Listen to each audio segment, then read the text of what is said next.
Step in the box, baseball fans. Welcome back to another episode of Batter Up. Happy, what is this, Thursday night, John? What's going on, buddy? How you feeling? It's a long time no see. I know, right? We felt like we just saw each other for a couple of days there. Yeah, no, hard to believe. It's already been a week since you were first at the National last week. I know everybody beat the National talk to death. Probably the last time we're going to talk about it. We're going to wrap up our experience at the show, talk a little bit about current releases and some other drama going on in the hobby. Thanks again, everybody, for tuning in on this Thursday night. Back to our regular scheduled time.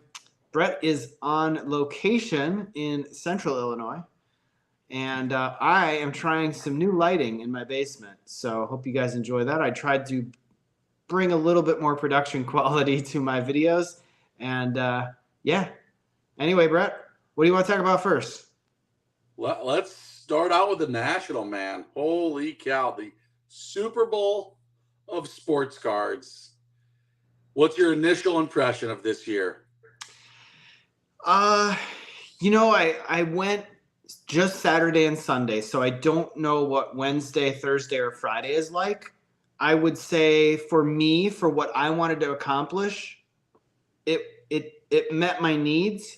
I didn't really intend to go to trade nights, so I didn't go on nights when they had trade nights, and I didn't miss out because I wouldn't have gone anyway. A lot of people like that. It's not my thing. I don't want to lug a lot of cards around with me. I only brought a couple cards. I graded one card for my wife. Overall, I would say the show, comparing it to the first National I went to, which was last year in Atlantic City, pricing was a little bit more fair this year. Dealers were willing to work. I did think sometimes they were a little bit high, and that's kind of to be expected, but they were willing to work, and they would listen to offers, which was nice compared to last year where it was sort of like take it or leave it with some dealers. And, overall, I think walking the show floor on Sunday without the backpack, for those of you who don't remember, Brett and I we were in line for silver packs like a lot, especially Brett. And I had 7 hobby boxes in my backpack that I was lugging around all day for 7 straight hours. We tried to stay all the way to like 5 o'clock. I was beat that day, and I was so glad to shed that thing and have it in my, packed luggage that I had in the car and walk around and just try to check out as many showcases as I could on Sunday. It's a lot more relaxing experience. Always make sure you go that last day. But the one thing I always go back to, I wonder what the showcases would have looked like on Wednesday when it came to inventory. What did I miss out on, right? I don't know because I wasn't there. Like one thing, you and I were chatting before we went live and earlier this week. What are a couple things when it came to showcases and items that you thought you might see at the National that you really just didn't see? I mean, I had a few that came to mind, but I know we were chatting about one. Can't remember. Do you remember what we were talking about? You tell me. I don't remember. I've had so many conversations. This last week's been like a blur. Like logo it's fractor. Crazy. Yeah. Graded logo fractor. I barely saw any of it. Did you see any of it? Because I barely saw any of it. I don't even know if I saw even one single logo. I didn't see one single logo fractor Julio. Now, its price is probably down, so why would you move it? But you would bring it to display it and kind of flex a little bit, right? I didn't see any. I honestly don't think I saw a single logo fractor graded card. Now, I don't think I did either. That's now that I might have missed it, but I just thought for such a popular release last year, and it was graded so heavily. How do we go to the biggest card show in the world and I didn't see any? Unless I'm blind, I looked in a lot of cases, and things catch my eye. I mean, you guys know me. I'm looking for De'Aaron Fox. There's not a lot of showcases with De'Aaron Fox, so when I see it, it catches my eye. And I was looking for logo fractor, and I didn't see any. I didn't either. I've been to the National. This was my 4th or 5th one at Rosemont. Mm-hmm. And I was shell shocked this year. Like usually I'm in awe but this year was insane. And I didn't go to Atlantic City last year. The booths were bigger and better. The lights were brighter. The space was bigger. There was more cards. And I've been there and I was overwhelmed. I was filming. I didn't know where to go. I was overstimulated. I'm just like, this is crazy. And then when and it was packed. I did not think Wednesday and Thursday were packed. Mm-hmm. And then Friday came, and here's where the inconveniences of staying locally and driving back and forth. I was like, because it was really warm Wednesday and Thursday. And then Friday, they were calling for it to be humid and feel like 103 out. And I was beat. And I'm like, you know what? I'm staying home today. And I kind of wish now I would have gone and just forced myself to get up. But Sunday was by far the best day. There was way less people there. And I really dug into some cases. And there were some cards to be bought. But I tried to buy, I realistically tried to buy 6 cards. Mm-hmm. And I was able to buy 1. There were some deals to be made. I watched a lot of content. And it seems like a lot of these content creators made more deals out in the lobbies. I mean, there were people just sitting around out in that main lobby. Mm-hmm. And by the way, John, the best purchase I made all week was that fudge we got to go on Sunday. Oh, that's not the best purchase you made all week. You're lying. The best purchase you made all week was buying enough stuff to get all those packs that you opened, which were absolutely insane. Yeah, let's I would say that was the best purchase you made all week, because I'm sure you're going to grade a hell of a lot of those cards. If I knew what I know now, I told my parents this, I've told my friends this. If I knew what I know now today, I would have bought 10 cases of Series 2 at $75 a box. Yeah, because that's what it was the first day when I got there. I would have hoarded those in my car. I would have bought a wagon to wagon this stuff around. Yep. And I would have gone through the line twice and gotten 24 packs every day. I did get a 36 pack, so I was pumped about that. Those packs are fire. I just was worried that if you buy product ahead of time, they might run out of silver packs. And on Wednesday, if you commit to these silver packs on Wednesday, you don't know if they're going to be good or not.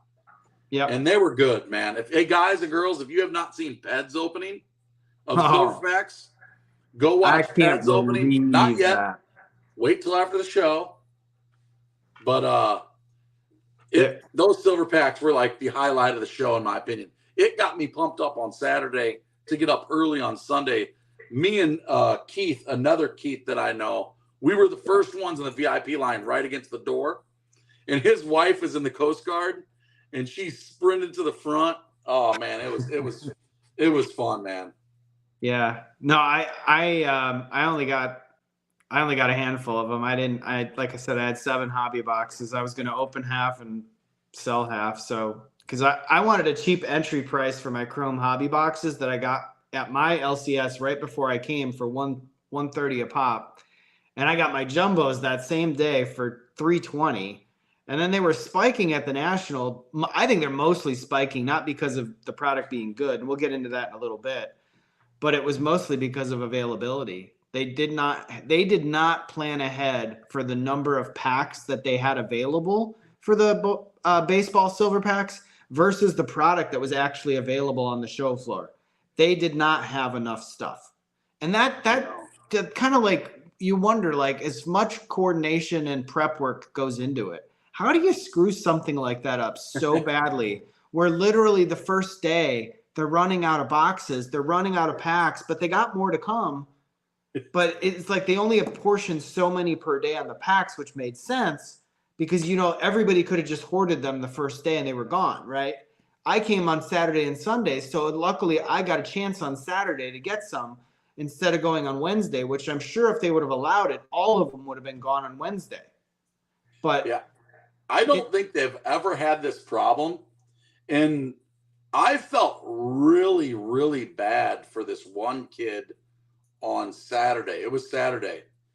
He was right ahead of us in line, and he wanted the soccer packs. Yep. And literally, there was no soccer hobby boxes in the whole room to even buy. And they were only taking the soccer product that was on the list. And I don't know, I'd have to look. So literally, you would have to go get your own soccer stuff somewhere else. Nobody had it. I would like to know how many hobby boxes were sold at this national, because I mean that final day I resorted to buying cases of Series 1 blaster boxes. You were getting anything you could to qualify for the line. Yeah, I missed out on that. By the time we got there and we were trolling around the showcases, and you were texting me and saying, "Hey, I'm in line," and I thought about it, but I did not want to lug that product on my back again. My back was so sore, and I just thought I can't do this 2 days in a row. My car was a half a mile away at the hotel. Even though it was a quick walk, I'm like, I am not taking this stuff again. There's no way I'm walking around with this for 5 hours. And then we wanted to get out of there at a reasonable time. So I knew I had to spend more time looking through showcases. And the one thing I will say that I took away from looking at showcases Sunday, like you said, it was a lot less busy, but I don't know if there were any areas that I missed. I'm sure there were, but I saw in 2 days, I think I saw a bulk of what I wanted to see. Because you go up and you see the guy with the pennants or the junk wax or the baseball mitts or the baseballs, and that's not your thing. Just skip right past it, right? So I knew where to go to sort of quicken it. And then I got to look at that back area that was over by the autograph pavilion. We spent a little bit of time there Sunday before we picked up our graded card to be on our way. Actually, I can tell you about that experience if you want to hear about it. I thought it was pretty good. I made a little video about that. We had a wacky package 1-of-1 sketch card that my wife pulled out of a December box that she was buying, like the monthly submission or whatever. When it came up Wacky Package Wednesday, she'd buy one, and she got one that came in and pulled a 1-of-1 sketch card, and we were sitting on it and had it in a top loader, and I thought, man, this thing would display much better in a CGC slab. So for $20 at the National with a 24-hour turnaround time, we figured why not. And I will say the card looks amazing in the slab, and it definitely was worth the $20. And the turn time was insanely fast. It was less than 24 hours, and we had that card back. Now, we didn't get a 10 on it, but it's a sketch card that has like pencil marks indented on the front of the card. What'd you expect? Yeah, it got a 9. And it's been handled, but man, to go along with that, the lines at PSA were long. Yeah. The lines at Becca were long. Yeah. The tag grading booth absolutely blew me away. The technology and awesome looking setup that they had. They definitely, it's a unique process. And the mobile on demand grading, I think there's a niche for that in the hobby. Like when it comes to a lot of card shows, now the SGC sets up a card show, so does PSA, but I feel like there's a niche there of like that quick turnaround time on site for a reasonable price, where there's going to be a lot of product ripped. There's going to be a lot of product that people maybe have onesie twosies of that they need to grade or would like to grade for PC purposes. There were a couple Currys I brought that I was going to grade through Beckett, but the line looked a little bit too long, and I wasn't sure I'd get them back in 24 hours. So I left them in my bag for now and figured I'd bring them again another time. But yeah, overall, like you said, they were busy, and then tag. I guess a walkthrough might have helped, or watching a little video, but it looked like a pretty, I'd say high-tech process, a pretty error-proof process to go through the card grading and get it in a slab and collect data on the card. I thought that was pretty good to see. I wish more companies would do that, but yeah, overall, what would be one thing that you would change about the National that you would say eliminate from the list of people that go to the net, not the people that go, but the whether it be dealers or any of the corporate or one entity of the we'll call them providers, right? I know one that I would get rid of immediately at the National because I don't think you need it. But I would get rid of the breakers. You There don't you need go. the breakers there. You said don't need them exactly. there. You don't need them there. They just take up space. 90% of the people that are breaking, probably 99%, aren't even at the National anyway. I think it just wastes space. They took up way too much room this year. If I was the National Committee, you have a much smaller space in Cleveland. We'll get into that in a little bit. Get rid of the breakers. They don't need to be there. Or put them in another building. They take up space. They just take up space. They are not needed in the main floor. Nope. It's a waste. You had to go through it, and nobody pays attention to it anyway. I don't know. No. It's one of the things that I thought was the best idea. I talked to Tyler Teapot at Sports Card Investor, and I said, I don't know if it was your idea. I don't know if it's Jeff's. There's people watching. There might be people watching after this. There are tons of people who give Jeff Wilson a whole bunch of crap all the time about Sports Card Investor. But whoever's idea was to have a kids zone at his booth is a genius, because Wednesday, Thursday, I guarantee it was Friday, Saturday, Sunday, from start to finish, there were kids inside that booth trading cards to each other and interacting the whole time from start to finish. And I think that was one of the best ideas that whoever came up with it, if it wasn't Jeff and it was one of his workers, they should get a bonus for that idea, because it was superb. Amazing. I think it was probably Jeff's idea, because he's been always into the handing cards out to kids ever since he was opening hobby product around holidays last year, and he would just give the cards away.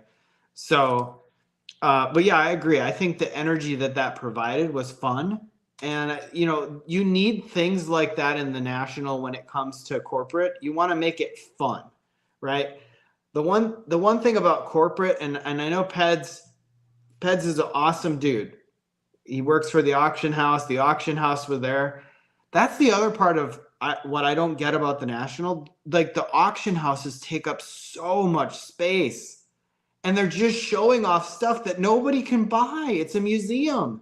And yes, stuff's available online, but you could shrink that down a little bit and still display the same things. You just take up way too much carpet space.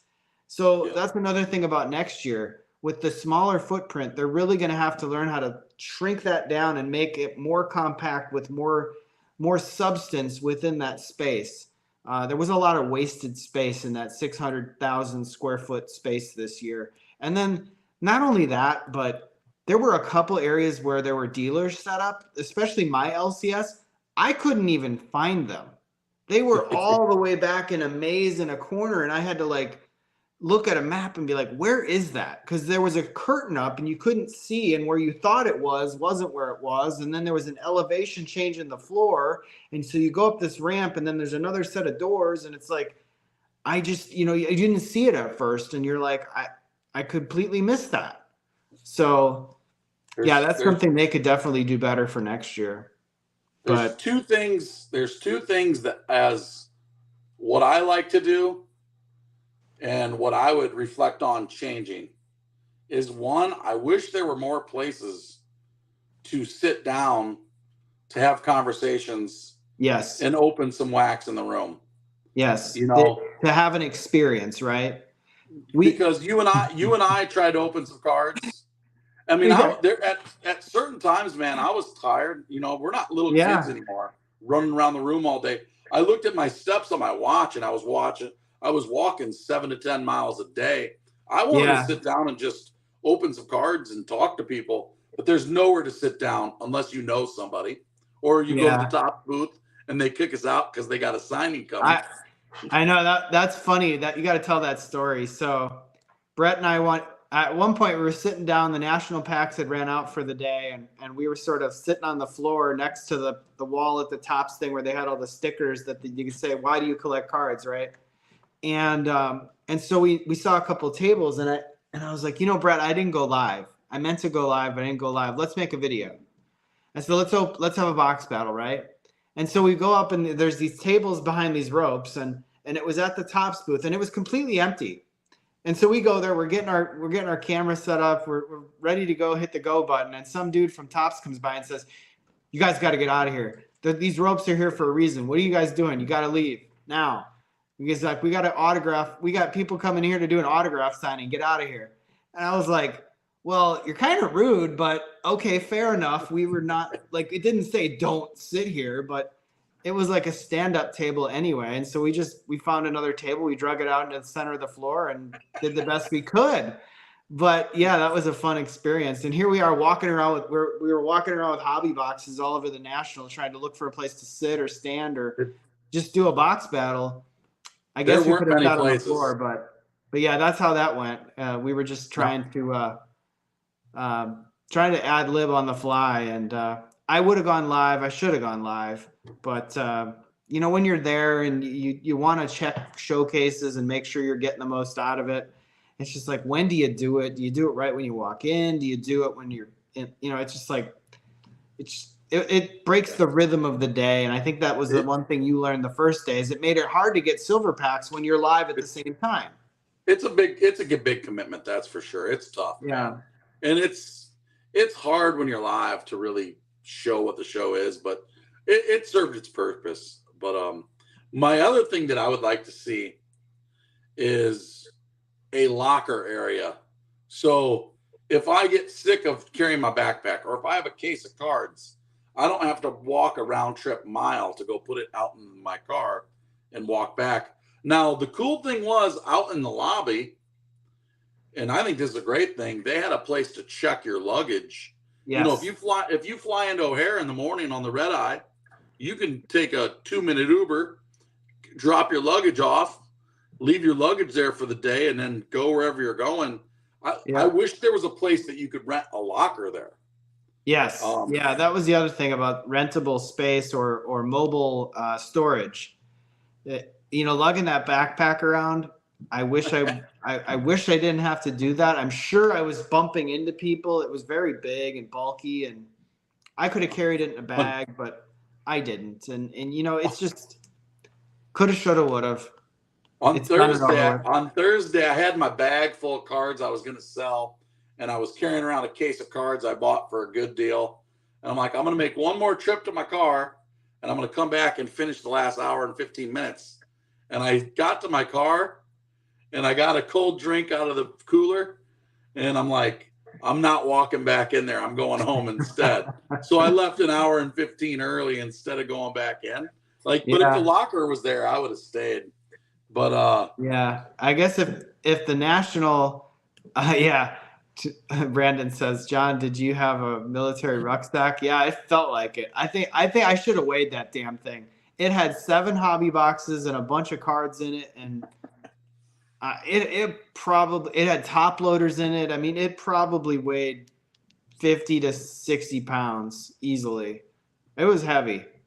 My backpack's heavy, so I don't know. It was very bulky too, and I hated that thing for 7 hours. If I look tired in that photo, that's why. What was your favorite thing about the 2 days you were there? Oh man. Honestly, just spending time with Peds, you, Keith. We didn't meet up with Stryker. Somehow we missed crossing paths. Hanging out with Andy from the Indy Card Exchange for 20 minutes, talking about college stuff with my son. Just the people. I think the one thing on the show floor that I enjoyed the most was probably the hunt for the best deals on sealed product at one point, trying to help you out, trying to help me out, trying to help my wife out because she wanted to open some stuff. So that was fun. I think I found about every De'Aaron Fox that was for sale there. I only bought 2, but it felt like I was not seeing very many of them. That was my favorite thing too, was getting to hang out with you, seeing Peds in person for the first time, taking a picture with Frank from Barstool, going over to PC Sports Cards. I watched their YouTube reveals of card grading. I went and talked to them in person. Just getting to meet people. KC Card Connection, meeting him, having some unusual conversations with people, laughing, hanging out with Keith. There was another Keith that I've never met him in person, but I'm in a group on Facebook with him and Brad at Underground Runaround. Who's the dude that you the Barstool dude? Frank from Barstool, the Mets fan who blows up. Took a picture with him, and it's like that's what I'll remember the most. And trying to make some deals there, but just and talking to Teapot. I mean, I talked to a lot of people. I wish I would have wrote it down. Mm-hmm. I bought a case and a half of cards from them, and they're the nicest people. They're from Kentucky. They gave me a free T-shirt, and I talked to them every day I was there. And when I left, I think you were with me when I left. I said, "You guys are my favorite people. Travel safe." And just like I didn't know about their hobby shop, and they were super nice. Gave me a great deal, and then finished off the national buying an amazing piece of fudge that I had for dessert that night. I haven't been bringing up the chat, but this one made me laugh. You did get Lootbox TV to say "Step in the Box" on your live. That was pretty nice. Yeah. I remember I came home from work last Thursday or Wednesday, and I was like watching it as I was making dinner, and I saw that. I was like, "Oh my gosh, that's so funny!" But go again. This is amateur hour by me.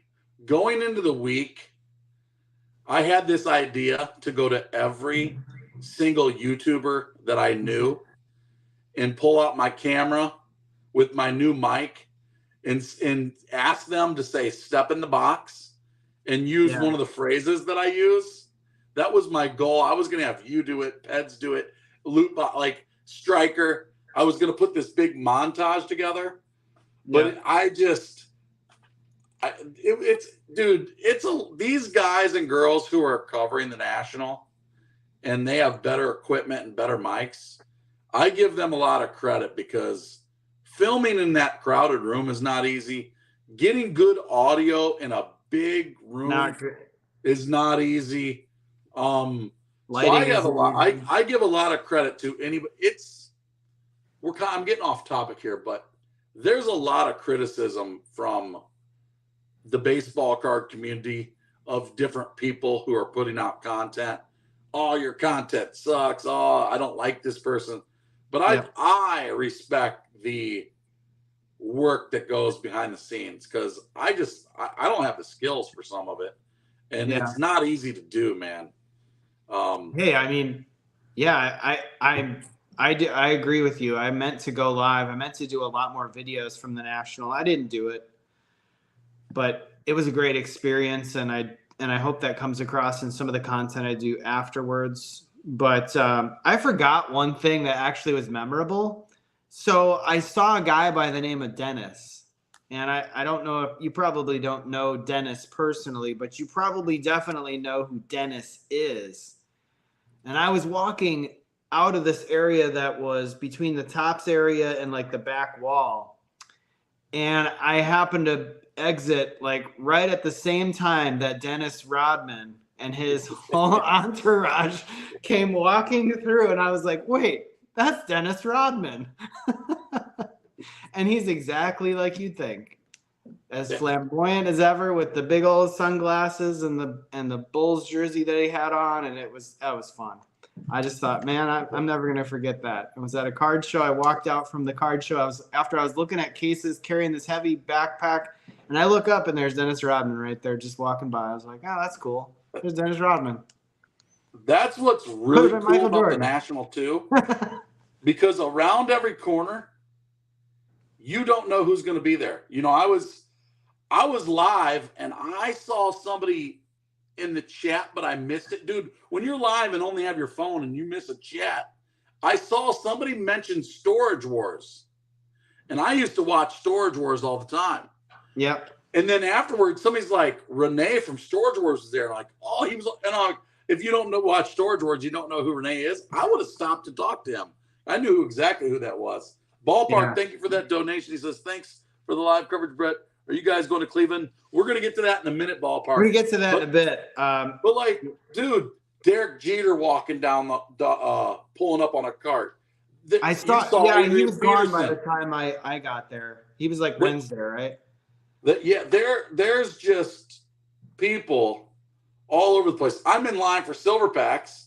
Ken Golden's standing right there with a 7-foot tall bodyguard, chilling with Jeff. Like I was in line for silver packs, and Pac-Man walked right by.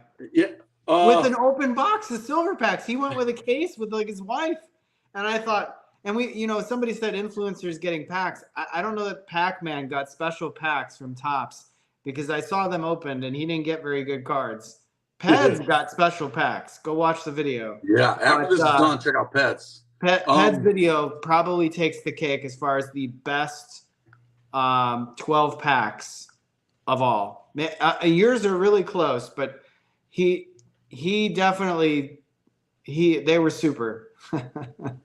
Saturday when me and Keith and his wife got in line early. Oh, Pat's got KC packs. there was yeah. Pac-Man was in line in front of us. Luke from Up North Collectors was in front of us. There were a lot of people in line in front of us waiting. Like dude, it wasn't just the average people. Everybody wanted those packs. It was fun. Oh yeah. They were like crack, They were paper gold. I mean, yes, that's one thing I liked about this year is that they did do new. They added the soccer, they added the F1, they added the football along with the baseball, and it really made for a good chase of what you wanted to do. Those F1 packs were expensive, but they were loaded. Two golds and one other orange, red, or super in every single pack was insane. Casey opened one, got a Max Verstappen orange. Ryan from Card Collector 2. Now, I question whether he got legit packs from the silver packs for baseball because he pulled the 101 Superfractor Auto of Corbin Carroll. After he had pulled a 101 Superfractor the day before of a football guy. So I was like, okay, 2 days in a row, you pull a 101 Superfractor? That seems kind of weird.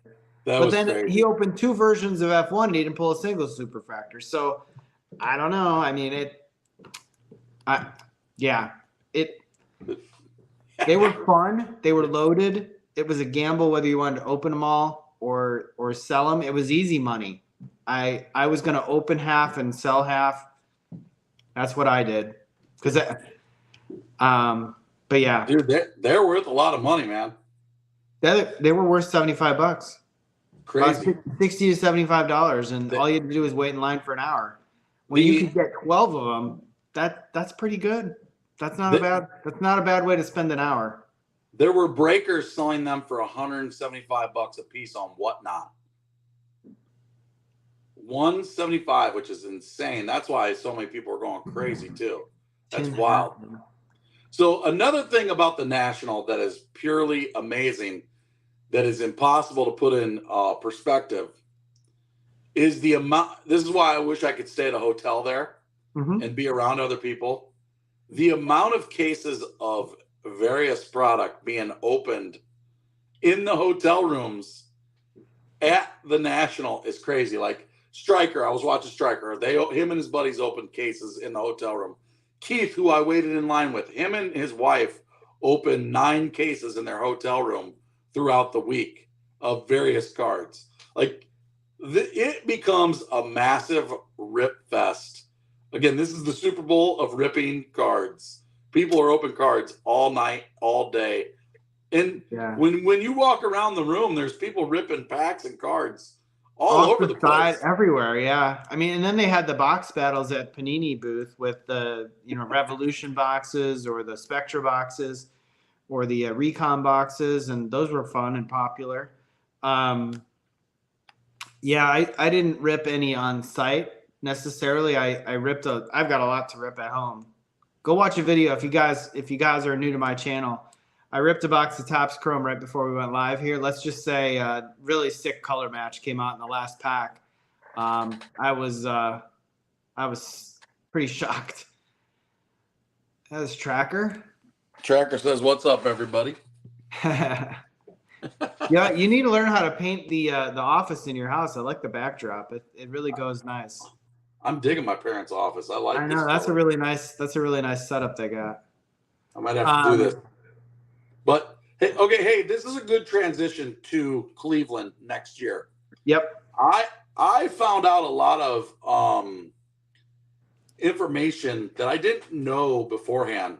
I did not know the National Sports Card Convention is a non-for-profit. I had no idea.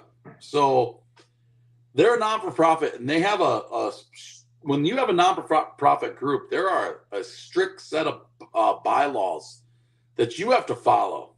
Yeah. And here's the one biggest complaint that I hear from people all the time. Why isn't the National in California? Why isn't the National in St. Louis? Why isn't the National in Florida? Why isn't it here? Like, you have everybody complain about. And after watching one of the main organizers for the National with Jeff Wilson, Mm-hmm. he discussed how they kind of have a committee that goes around and looks for venues that are suitable for the National. And then in the bylaws, it's not the National picking where it's going to be. It is the vendors voting for the various. So like on Sunday morning, I was in the VIP line, and they had the people with most seniority. They were calling them down to vote for where it's going to be in 2026.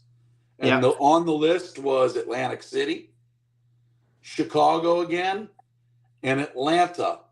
So the vendors voted, and we're going to find that out sooner or later where it's going to be between those three.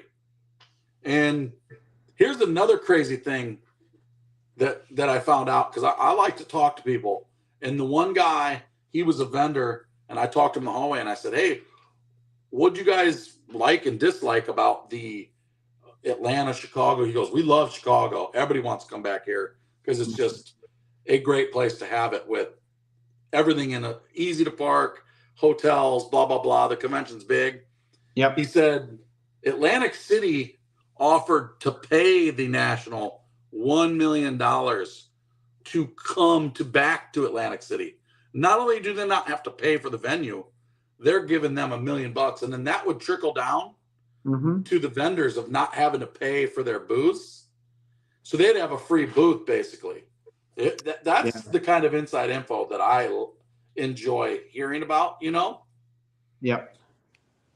So I mean, I will say the one gripe that I have about Chicago, the building itself is a little older, and it's a little bit on the compartmentalized side.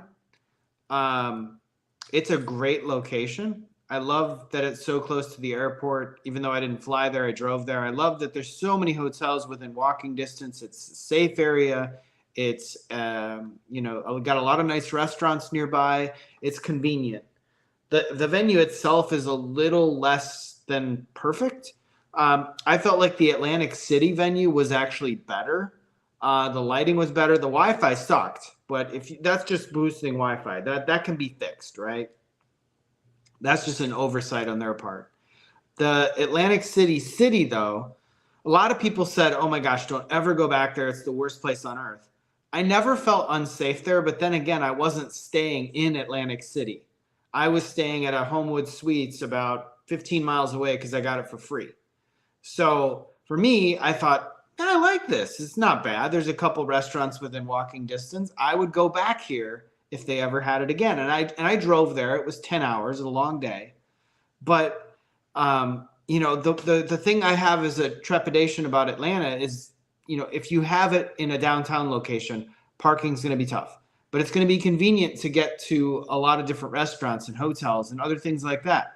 But there's a lot that Atlanta is just a big sprawling space. So we don't know where the venue would actually be. It's probably going to be somewhere similar to where they had the Atlanta Culture Collision event recently. Maybe they would have an expanded space similar to that. But yeah, I could easily see the voters voting back in Chicago just because it's convenient. But that'd be Chicago, 4 times out of 5 years Chicago, right? dude, Chicago was amazing. I agree. There were some comments about the AC. Dude, that's got to be a requirement. You have to have AC cranking in there. It would be nice for a little better lighting. The one thing that I think about Chicago that could even be better is they could move all the breakers upstairs to the big room upstairs, and it's still connected. It's like right up the escalator, and there's another main room. Like they can expand that even more. That's true. Keep it off the show floor if they want it on the space. Just remove it from the middle of the thing. Like it was in between segments of the graders and the card tables, and it was in the wrong spot. They need to just move it out of the way because I don't think people go there to sit in bleachers and go watch breaking happen. Not gonna. No. That's not gonna happen. No. You can watch that on your phone.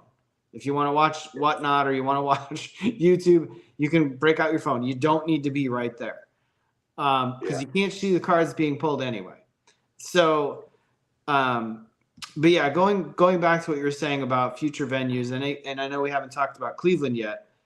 I would say that the Nationals' requirements for venues, obviously they have size that they want to do, but I think financially there's also a constraint there, like you said, when it came to freebies or heavy discounts, and it eliminates certain geographic locations just because maybe there's enough space, but they would have to pay more money.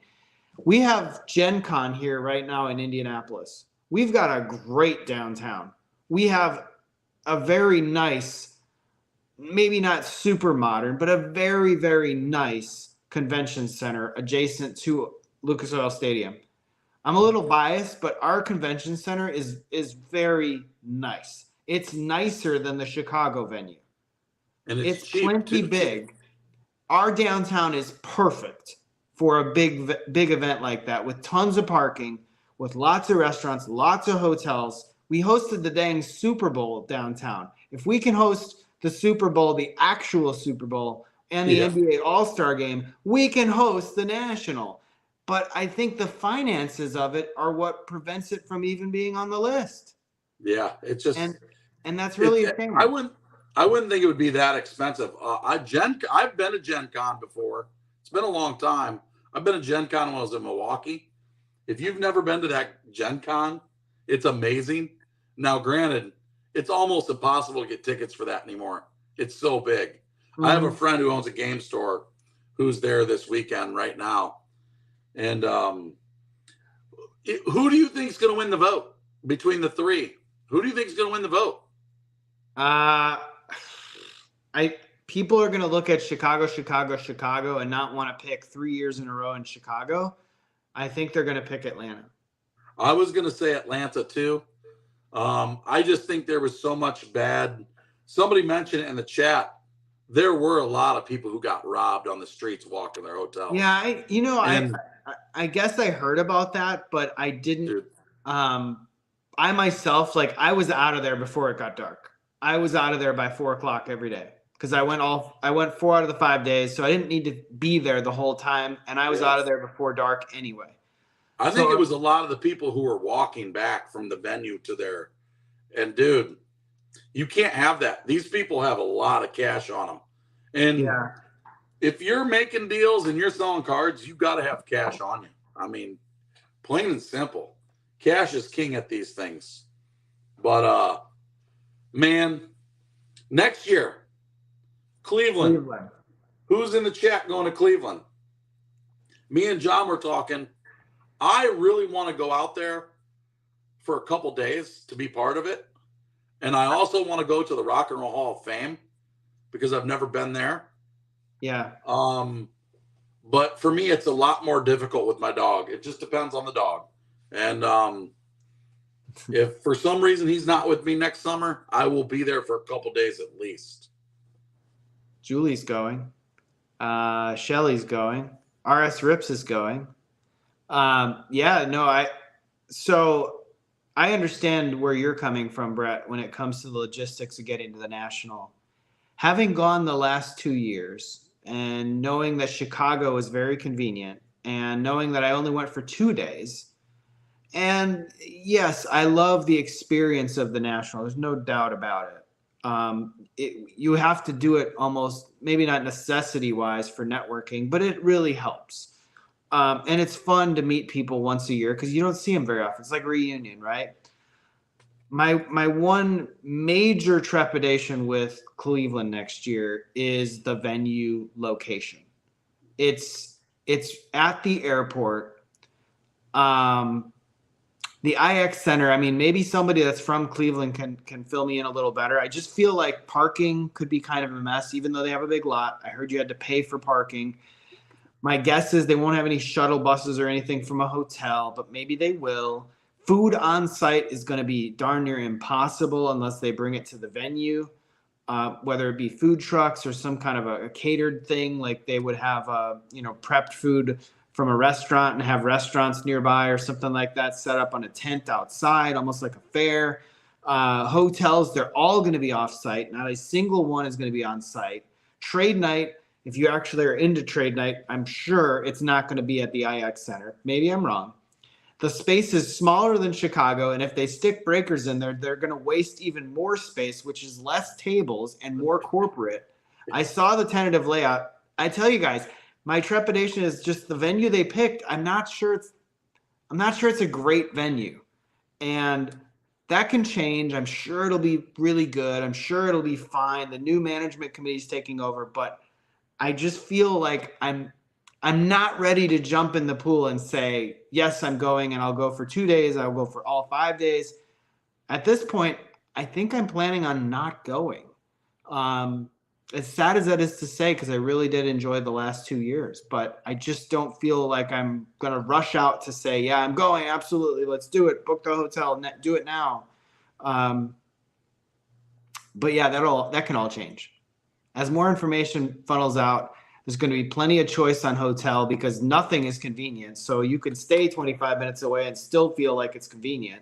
So the choices of hotels and the pricing will be a lot more fair, I think. But yeah, that's kind of where I'm at. I'm not ready to jump in that pool just yet.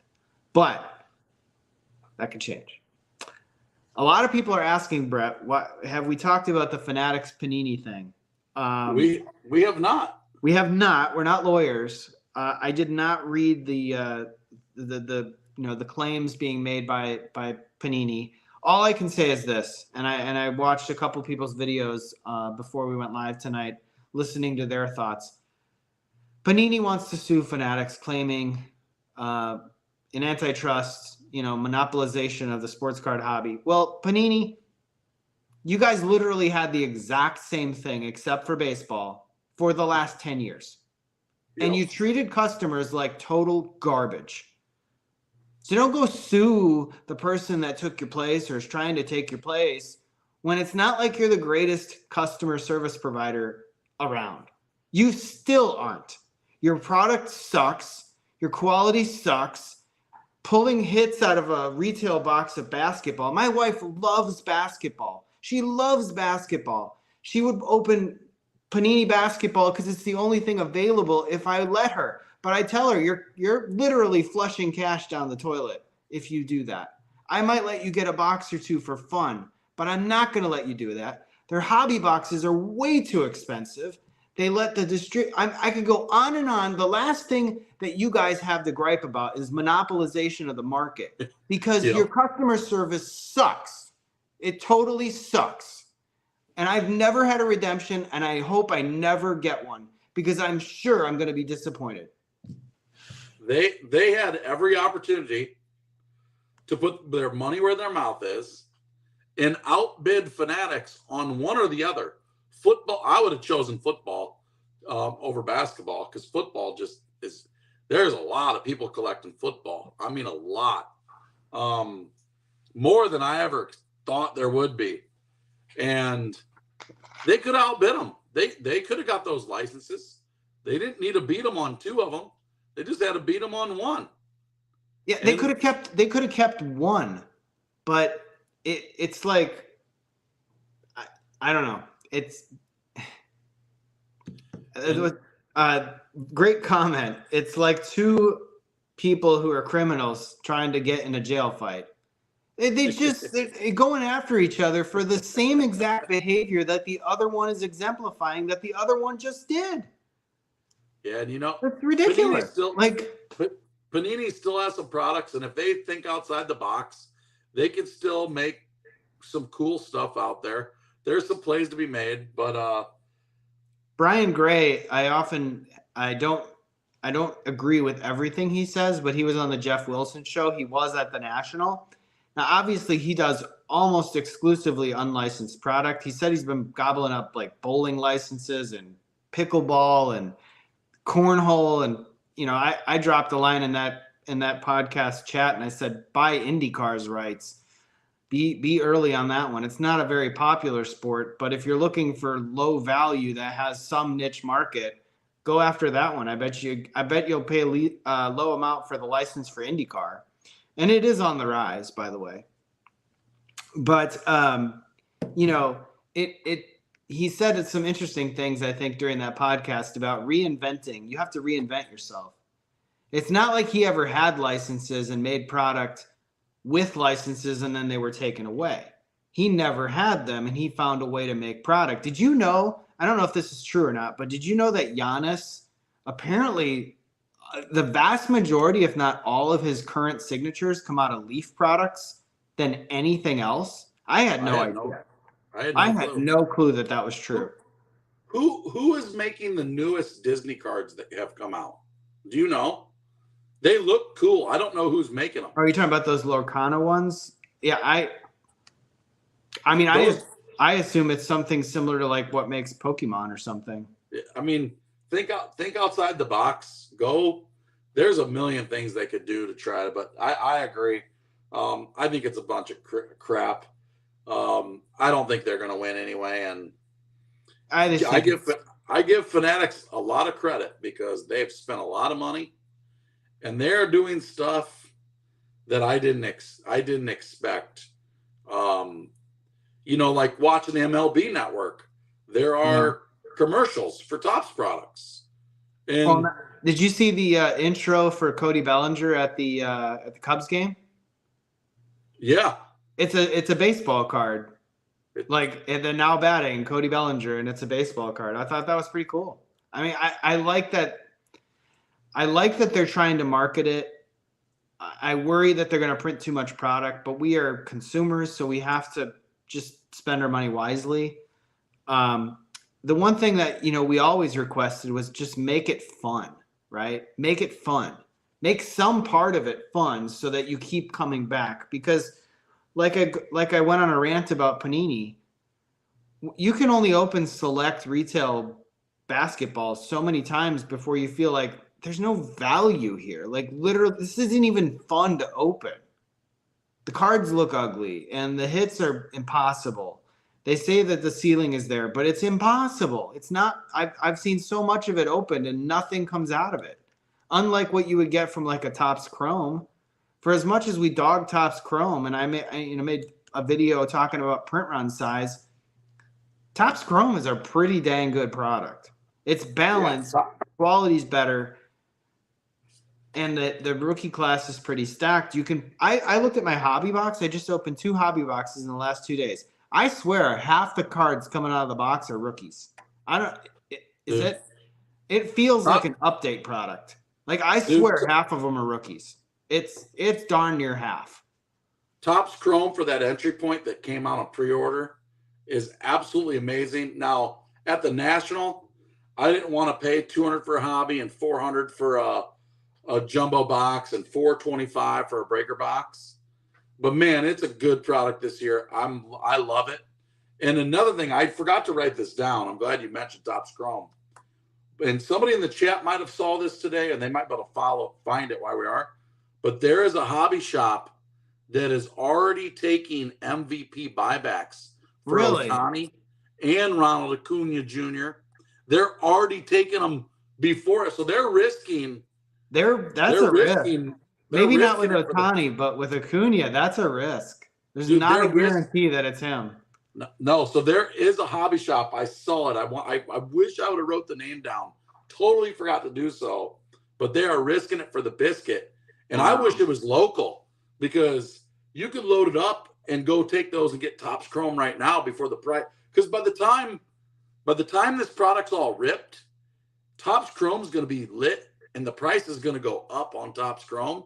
By the time those MVP voting's done, you're not going to get as good value. But I did see that today. I know for a fact there's at least one card shop taking them, and I will find that out, and we will we'll talk about that maybe next week. But that's crazy, isn't it? That is crazy. I would say my experience with Topps Chrome, I've opened 2 hobby boxes. I have 3 left. It's pretty good. The hobby version is pretty good. The 3 hits I got out of this box, now I could get trash bag hits in the next 3 boxes, but the 2 boxes I've gotten so far have had pretty good hits. In 2 boxes, I've pulled an orange, a gold, a true blue of a really good rookie, 2 autos that were numbered, and a purple numbered to 250 of another rookie. So, I mean, pretty solid. And then a ton of base rookies. I mean, I think the only one I haven't pulled is Gunnar Henderson. I've gotten everybody else. In 2 boxes, I literally got like the complete set of rookies, which is crazy. Yeah, it's awesome. I in the one jumbo, I got 3 Otanis in the same box. You're like, yes, there's $60 off this box. That buyback is awesome. You know, another surprise today to go along with Chrome is Cosmic Chrome went on the Topps website, and I had multiple people ask me, what are you doing with this? And after last year, I'm like, I don't want to miss out. I don't mind missing out. And it's coming off the National, where I did spend a decent amount of money. And I'm like, you know what? I'm not going to buy this. And I think that Cosmic Chrome sold out on Topps website for $250 a box. Yeah. And it sold out in 30 minutes. I'm not surprised, because last year's Cosmic Chrome, the box price spiked all the way up to like $600 at one point. And it had Julio in it, and it had Bobby and Torque and Wander, and obviously good rookies, right? And this class is deep across the board. It doesn't have Ellie in the product, but, you know, my God, if it had Ellie in the product and we missed out on it, then we are the biggest dunces in the room. But I would say that I wanted to buy some. I have a grading order coming back from PSA that I really need to sell first before I jump in the pool on another product. Because I spent a decent amount on jumbos for Chrome. I went a little bit crazy on that. I got 4 of them, so it's, you know, for me, $1,200. That was a little much. 5 Chrome hobby boxes, another $600, $700. You know, so you're looking at $2,000 right there. And then I spent $500 at the National. So I really do need to sell through my grading order before I think about buying another product. So it's kind of where I'm at. So I'm hoping they drop Logo Fractor. I'd love to buy more Logo Fractor this year if they have it again, round 2. Yeah. I have a feeling that it's going to be either so I have 3 guesses on the price point. $64.99. Because the Cosmic Chrome went up by 20%, 25%. So it was $200 last year, now $250. So if $50 goes up by 20%, you'd be looking at $65 roughly. So it's either going to be $65, $80, or $100. Those, I think, are your guesses for the Logo Fractor boxes. They're not going to be $50 again. I can guarantee you that. I was thinking $99.99, and they were going to take away a hit, and there'd be one. Yeah, you know, and that could be the risk, right? Is that they print more of them. Last year they only made like 40,000 boxes or 50,000 boxes, and yeah, pulling 3 hits out of some boxes for 10 cards, that was pretty dang good value at $50 for the price point, with the SP pulls being pretty, high rate of pull. If Ben Baller drops again, it's $150. I will buy some. Yeah. Just because, and Gilded, same thing. If it drops to $300, $400, I'll probably buy some. But you got to prep ahead of time for that. And so selling through a grading order, getting cards graded, figuring out a way to get some cash in the bank for that is what I'm going to be primarily focused on now that the National is over, is just sell, sell, sell. I'm going to open what I have opened, enjoy the heck out of it. I've got a lot of other little odds and ends sealed product that I'll probably open in low volume for the purposes of the channel, and hopefully send off a couple more grading orders. But yeah, that's kind of where I'm at on the new product, especially Cosmic Chrome. We're right at about an hour. This Saturday, this Saturday is International Trading Card Day. Check your local hobby shop to see if they're participating. If you walk in, they're supposed to give you a free pack of cards from Topps. Some years they've been great. So check your hobby shop out Saturday. You don't even need to make a purchase. So August 5th, I put a link in there. That's a good insight from KC. He said somebody in his OG crew looked at the odds and saw that the print run on Cosmic Chrome was 3 times what it was last year. That's exactly what we're worried about, right? I know Chrome went up by 15% year over year, but it didn't 3X. And 3Xing a good product that had some value last year, I didn't buy any. Yeah, couldn't do it. No. It's there's a lot of products coming out. Platinum Anniversary still to come out from last year's rookie class, which I still think is a great rookie class. Bobby's playing awesome. Julio still has some big upside. I really still like 2022 class. And I'm like you, man. Guys, you're gonna get sick of seeing Series 1 and Series 2 because I got a lot of it to open before I even start buying some new stuff. Brett has so much the literal junk wax almost to open. I got all these Series 1 blaster boxes. You're probably going to pull something crazy, though. You got a case of blasters. You're probably going to pull something crazy. For $15. I regret when Eddie sent that picture of that person. There were some guys and girls, if you're watching, there was somebody who bought the blaster boxes of Series 1 for $15 a piece and went and got the silver packs, took them and put them in the case, and then sold the case for $10 a box for blaster box of Series 1. I wish I would have bought that case of cards because for $10 a blaster, man, Series 1, even though it's overprinted, for $10 a blaster, you figure the relic in each box is worth $2. You're going to get a home run challenge card, and you're not going to get that much value for a flagship with a decent rookie class in there. Like Series 1 does have some good rookies in there. So, I woulda, coulda, shoulda, Yeah. But, no, I would say that's going to be a lot of fun to watch. I'm very interested to see how that one turns out. You're probably going to, if you made complete sets, I don't think they sell for a lot. Maybe you sell them for $5 a piece. No. I hope to God, if Topps, if you're listening, you're probably not listening, but if you were, don't make complete sets this year. They're just not needed. They are. They're already coming out for sale. Oh, I saw that on the pre-order from my hobby shop. $45. I saw that today too. Yeah, we don't need that. We don't need the retail version of the Walmart printed to the high heaven. You can print more of this, but you got to balance it out sometime. You don't need to print more of everything. I mean, shoot, I just watched Up North Collectors before we went live. I watched a few things before we went live, but one of the things I watched was the repacks on Meyer. I don't know if you frequented Meyer today, but apparently you can get repacks of the cubes of baseball. And one of the major cards that's in there is they take the complete sets from Meyer or Walmart that weren't selling, the one with the stars on them. They take a brick of them and throw them in the box. And they take what was nobody was touching it, and they charge $20 for it. Now, why would you buy that? It's just so stupid. It's like, that's the base cards. It's not random. I mean, I got stacks of base cards. I'll sell you for $20. I'll sell them to you for $5. These MJ that's what you want to do. I'll put it in a plastic square, sure. But nobody would buy it on eBay because people are smarter than that. I think. Dude, Maybe. these MJ Holdings repacks are going to get out of control, man. It's crazy. Why are you taking complete sets and putting it in a random cube? Like, that's so stupid.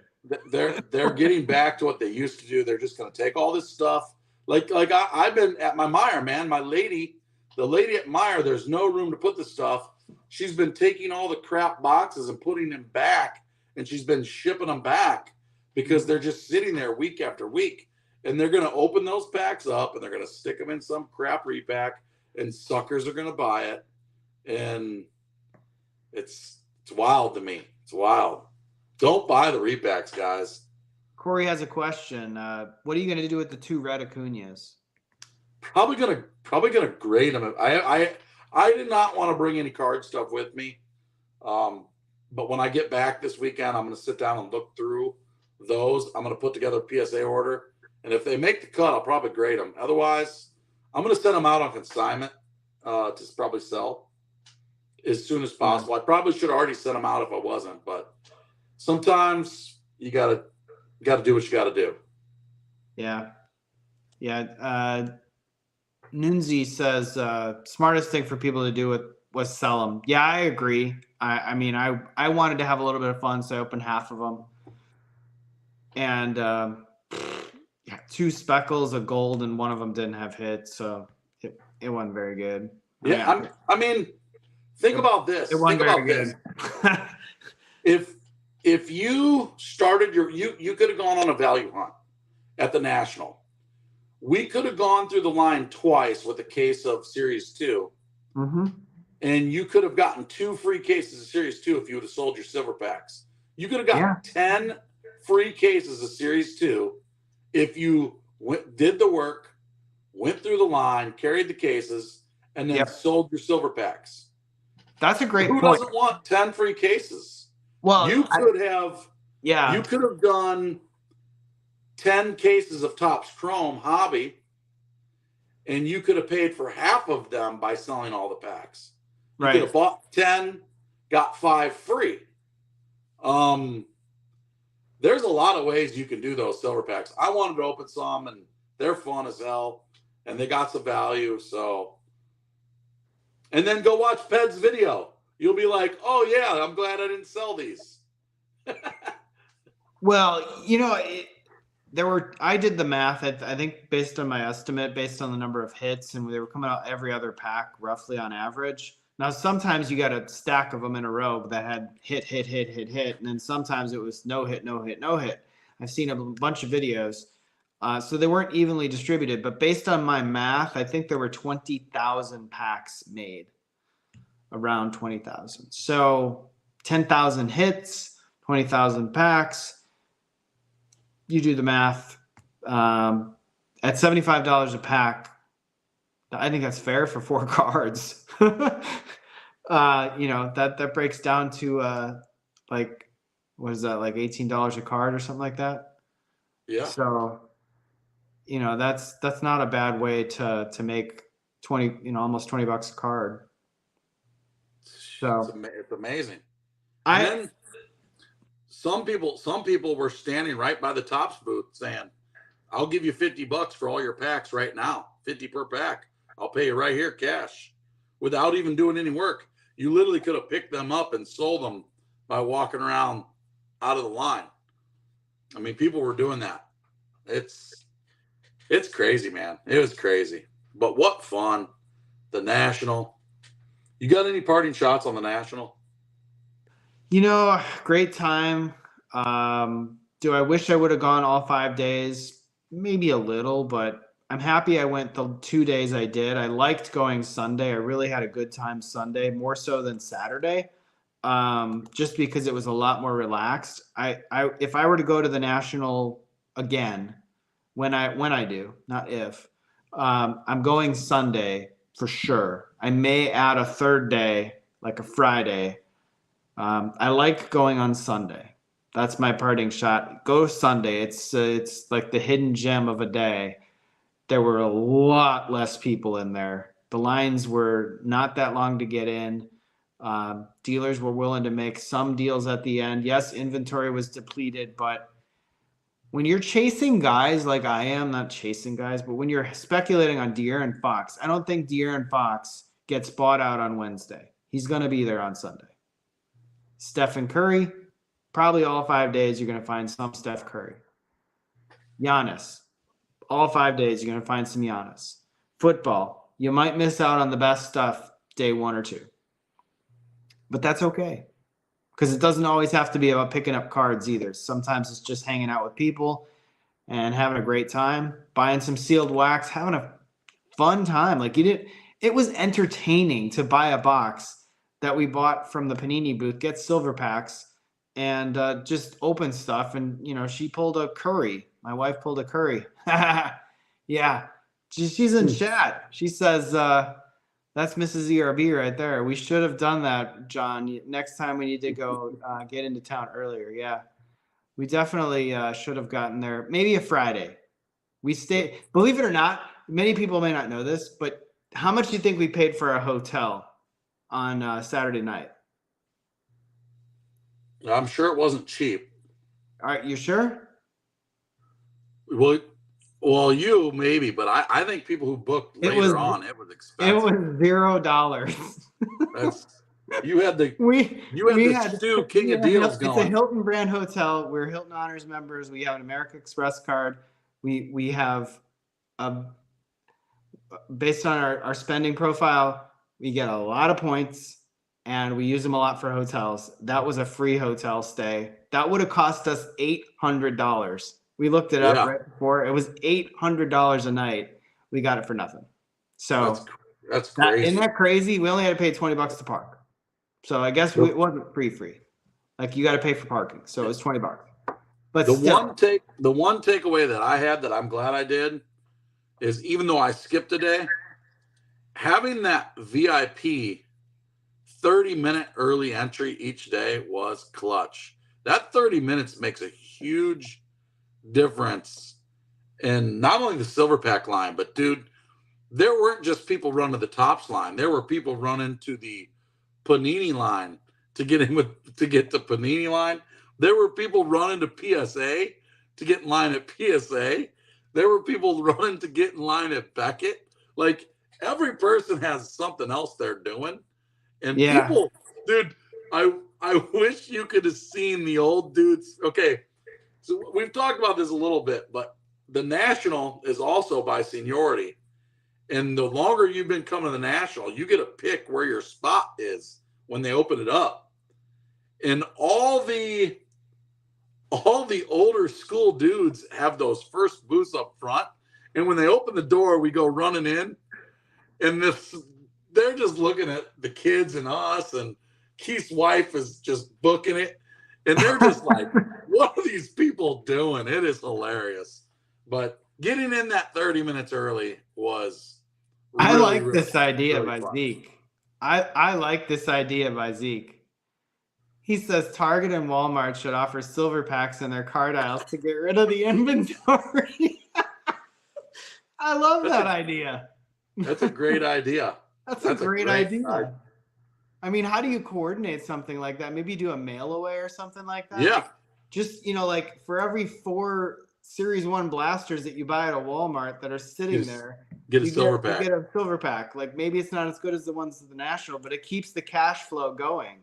That's important. Dude, there's been some really good ideas about stuff that these companies really could use to move product and make value. The great curator, man, I talked to him on there too, and man, his idea of trading in base sets for a special pack or a special card, and then they destroy those base cards so the population of base cards come down, is pure genius, man. Pure genius. I love that. I love it. I like the idea of that liquidity in the sports card market. The silver packs were a great way to add liquidity to an otherwise boring product like Series 2 or Series 1. And I mean, I just wish they would have had more of it. And Speaking of which, a cool thing that I saw too, just kind of rambling on here, is I saw a Goldschmidt refractor that was numbered in the buyback that somebody pulled. And I Mm-hmm. saw a Aaron Judge prism from last year that was numbered that came out of a pack as well. So the buyback cards are actually in this year's product. And it's funny because those are now worth way more numbered on the buyback than they were last. You know what I mean? Like as a Yeah, I regular, mean, if they weren't in the buyback. it's kind of nostalgic in a way, right? Because it's like, hey, this is a card that was printed last year and you sold it back to us and we did something different with it, whether it be stamping the card, whether it be autographing the card, whether it be making it a different color. I'm sure there's stuff we haven't seen yet, but that's, again, going back to what will grow the hobby and keep things moving. It's being fun, and that is fun for people to, so far I've opened 2 boxes. I pulled an Otani and a Acuna, likely to be credit cards.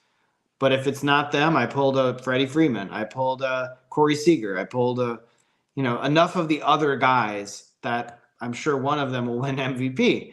But, that's fun. And it's entertaining to decide like what to do with the card too. Do you sell it? Do you maybe hang on to it when everybody else is selling it and that's going to be a little more rare? It's to each his own, right? It's fun. You know how you just said a little bit ago about me making complete sets for $5? Yeah. I'm like, that doesn't sound fun. But if you were going to give me a silver pack, or if you were going to give me a special insert card, I might sort out those sets, because I'm going to open up 88 blaster boxes of Series 1 going, this base paper I'm not even going to touch. I'm just going to throw it in boxes, That's pull out true. some rookies. I'm going to pull out some rookies, and it's going to sit there, and then I'm going to sell it in bulk for super cheap, Mm-hmm. But man, oh man, what a night. National, Top future, Chrome, and past, Fanatic. Chrome, Cosmic Chrome, Fanatics lawsuit, Covered a lot blah, of ground. blah, blah. Had some fun. Had a blast, man. We had a lot of great comments again. Thanks for watching. I didn't bring any boxes with me to open, but John, you want to open a box, or you would just move on to the next one? You don't have to, man. We'll save it for a box bet on the next one. I'll save it. I was gonna open one, but Brett's in his mobile command center and he didn't have a box, so we'll spare you guys the boring time of watching me open a box without Brett. Tracker, I almost said striker. Tracker, snoozing there. Favorite rookie in tops this year. Man, I really like Riley Green right now. Go watch that video. Pulled a really cool Riley Green in the last pack Magic. Sick looking color match. Man, that card looks so good. And it's centered too. Like I think I'm gonna grade that one. I don't want to spoil the video, but that was a pretty cool pull. There's a lot of really good rookies this year. And it's guaranteed win. That's right. He said guaranteed win. You win by I win. There's a good mix of rookies between Series 1 and Series 2, and that's why Chrome is so good, because they got them all in Chrome. I mean, obviously, we all wish Ellie De La Cruz, who hit a home run tonight against my Cubbies, was in Chrome this year and a rookie, but Series 1 next year, they're going to print a lot of it. Yeah. If you thought they printed a lot this year, you haven't seen anything yet. Ellie is almost like Wander Mania hype. If it sustains through the off season, they're going to print 25, 30% more than this year, and that's going to make it even worse. So they're going to have to invent new parallels. They're going to have to invent like a numbered out of 1599 or numbered out of 2000 or numbered out of 5000. Like they're going to invent something to keep people interested, because they're just going to print the absolute bejesus out of that product. So, yeah, I don't have any other topics, parting shots. We're at about an hour 20. Thanks again, everybody, for tuning in. Appreciate it. If you guys haven't subscribed to my channel, I'll give a plug. ERB Sports. I'm a very small channel compared to Brett and a lot of people. I try to make videos every day. I don't make videos every day, but I try to. I try to keep you guys entertained. I have a variety of topics. I need to do more eating videos. E is the E is eating in ERB. R is ripping. It's anything sports card related. And B is betting. And we got IndyCar races coming up. We got the NFL season coming up. We got basketball coming up. If you guys are into those things, into those hobbies, ERB Sports is for you. If it's not your thing, that's okay. Shameless plug here at the end. Heck yeah. I really, really, really would like to get to 1,000 subscribers by the end of the year. But I just don't think it's going to happen because it's taking so dang long. And we will get there eventually. I am not going to let it get me down. But thanks again for everything, Brett, for hosting Batter Up on your channel. Anything left to take us out? August 5th, Saturday. Go to your local hobby shop. National Baseball Card Day. Go hit them up. Thanks for the support. Subscribe to John's channel, ERB Sports. Until next week. Peace. Take care, everybody. Thanks again.